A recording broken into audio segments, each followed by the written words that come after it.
Assalamualaikum warahmatullahi wabarakatuh.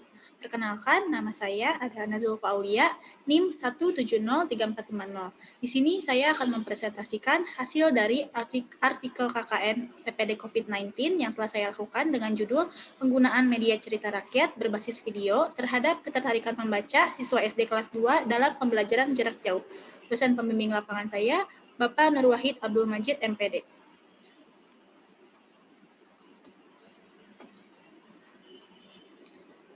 Langsung saja, yang pertama, di sini ada abstrak. Dampak pandemi COVID-19 dapat dirasakan di seluruh dunia, khususnya di Indonesia. Salah satu dampaknya yaitu dalam bidang pendidikan. Semua kegiatan belajar mengajar tidak bisa dilaksanakan seperti biasanya.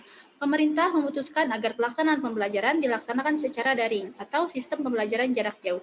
Tujuannya yaitu untuk memutus rantai penyebaran COVID-19.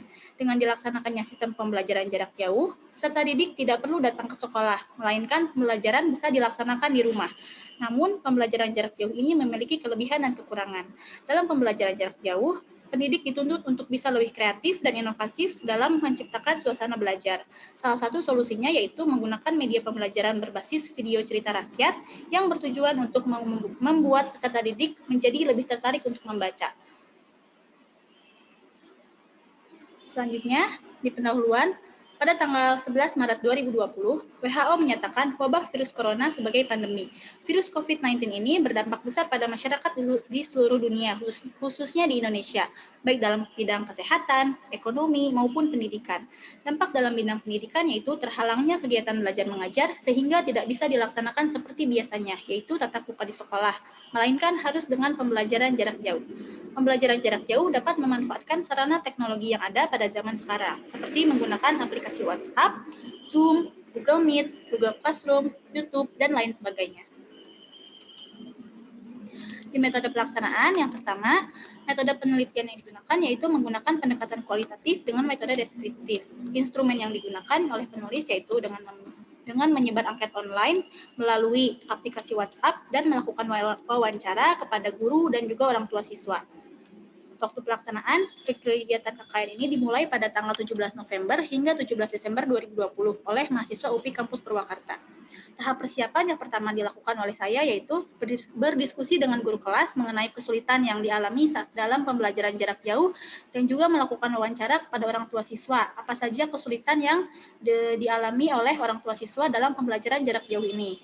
Lalu tahap inti, saya melakukan pencarian konten cerita YouTube, pencarian konten cerita rakyat di YouTube.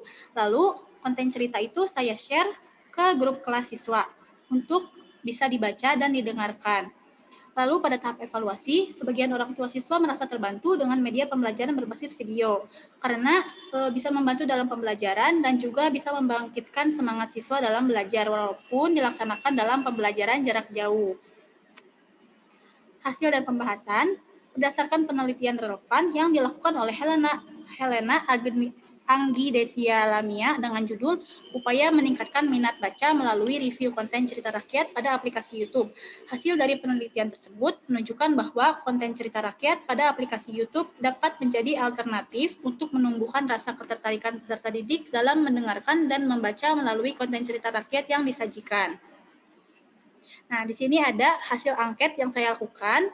Berdasarkan hasil pengambilan angket online dan wawancara dengan guru serta orang tua siswa, media pembelajaran berbasis video YouTube cukup membantu dalam pembelajaran jarak jauh dan cocok untuk diterapkan di kelas 2 SD, karena anak kelas 2 SD masih dalam tahap belum bisa berpikir secara abstrak, sehingga melalui video cerita rakyat, peserta didik dapat melihat gambar, mendengarkan cerita, dan juga sembari membaca teks karena video disertai subtitle bahasa Indonesia, sehingga peserta didik yang belum lancar membaca bisa mendengarkan video, melihat video, dan sambil membaca teks yang ada.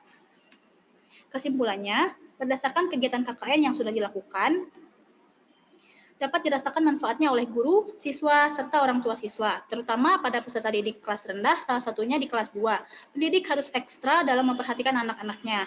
Masih ada peserta didik yang belum lancar dalam membaca, sehingga guru harus berkreasi sebaik mungkin, supaya pembelajaran jarak jauh ini dapat berjalan dengan maksimal, agar peserta didik bisa mengikuti pembelajaran jarak jauh dengan baik, dan tidak ada yang tertinggal dalam pembelajaran, baik itu dalam membaca, menulis, menghitung, dan lain sebagainya.